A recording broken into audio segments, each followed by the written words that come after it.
ये स्टोरी हमें लाहौर से हारून ने भेजी है। मेरा नाम हारून है। मैं असल में लाहौर में रहता हूँ, मगर कुछ अरसा पहले मुझे बहावलपुर जाना पड़ा। किसी काम के लिए तो वहाँ मेरे एक करीबी दोस्त का पुराना खाली घर था। तो अपने दोस्त से बात करके कुछ दिन के लिए उस खाली घर में रहने की इजाज़त ले ली। वो माना बड़ी मुश्किल से, पता नहीं क्यों। खैर, घर शहर से हटकर एक सुनसान मोहल्ले में था।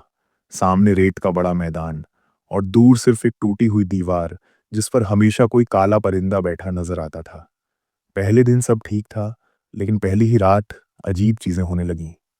छत से ऐसे कदमों की आवाज आती जैसे कोई नंगे पांव ऊपर भागता हो। फिर अचानक वो कदम रुक जाते और चंद लम्हों तक बेजान सी खामोशी हर कोने में फैल जाती। ऐसी खामोशी जो आम नहीं लगती। मैंने हिम्मत करके लाइट लेकर ऊपर देखा तो कमरे बिल्कुल खाली थे, मगर दीवारों पर नाखूनों जैसे लंबे निशान थे, जैसे किसी ने गुस्से में खरोचे हों। और कुछ निशान इतने ताज़ा थे जैसे अभी अभी बने हों। अगली रात बात उससे भी खतरनाक हो गई। तकरीबन 2 बजे मैंने सहन में कोई भारी चीज कूदने की आवाज सुनी। मैं खिड़की के पास गया और अंधेरे में झांका तो पीढ़ी के पास एक अजीब सा साया झुका हुआ था। उसका जिस्म बंदर जैसा था, मगर सर सर इंसान जितना बड़ा लग रहा था। और उसका सीना ऐसे चल रहा था जैसे किसी का गुस्से में सांस फूल रहा हो।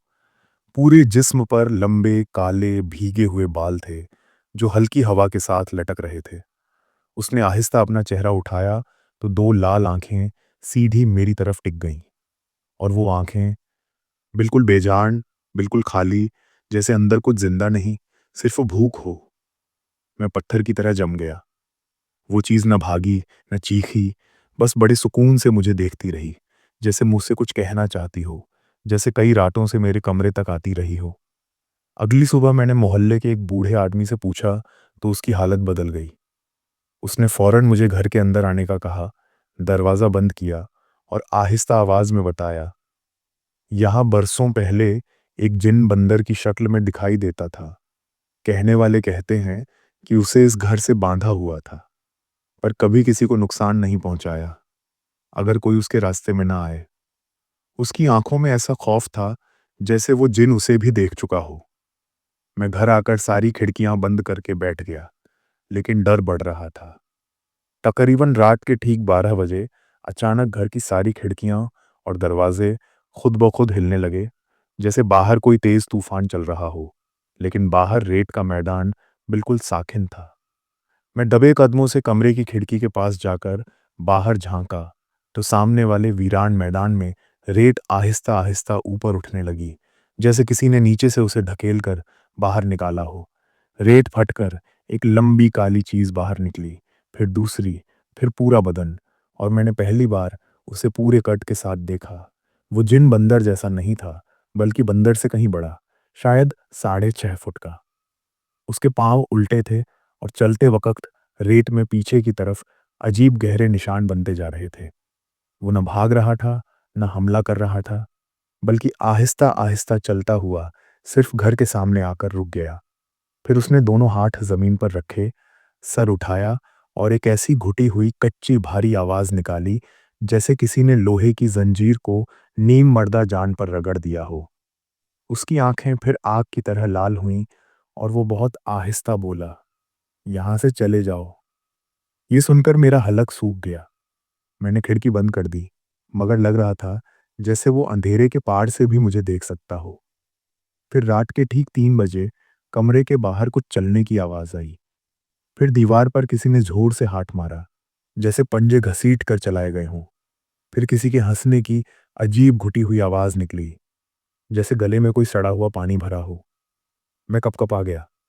तब दरवाजे के नीचे से काले बालों का गुच्छा आहिस्ता आहिस्ता अंदर सरकता हुआ नजर आया, जैसे वो दरवाजे की दूसरी तरफ बैठा हुआ मेरा इंतजार कर रहा हो।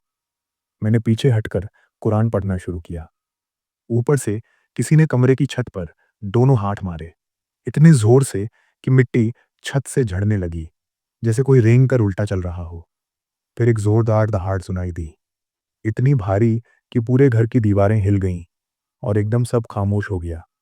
ऐसी खामोशी जैसे घर के अंदर कुछ सांस ही रोक कर खड़ा हो। सुबह होते ही मैंने सामान उठाया और घर छोड़ दिया। जाते हुए मैंने एक बार पीछे मुड़कर देखा, तो वही टूटी दीवार नजर आई। उस पर वो काला परिंदा नहीं था, बल्कि वही लंबे बालों वाला साया खड़ा था। उसकी लाल आंखें दूर से भी दिख रही थीं, जैसे मुझे जाता हुआ देख रहा हो, जैसे कह रहा हो कि ये सब खत्म नहीं हुआ। मैं जहां भी जाऊं, वो मुझे ढूंढ सकता है। आज भी बहावलपुर की वो रात याद आती है तो बदन कपकपा जाता है और दिल में एक सवाल रह जाता है, क्या वो जिन सिर्फ मुझे डराने आया था या मुझे अपने साथ वापस ले जाने? दोस्तों, अगर कहानी पसंद आई तो वीडियो को लाइक करें, चैनल को सब्सक्राइब करें और बताएं, क्या आपने कभी कोई ऐसा जिन देखा है? मिलते हैं अगली कहानी में। अल्लाह हाफ़िज़।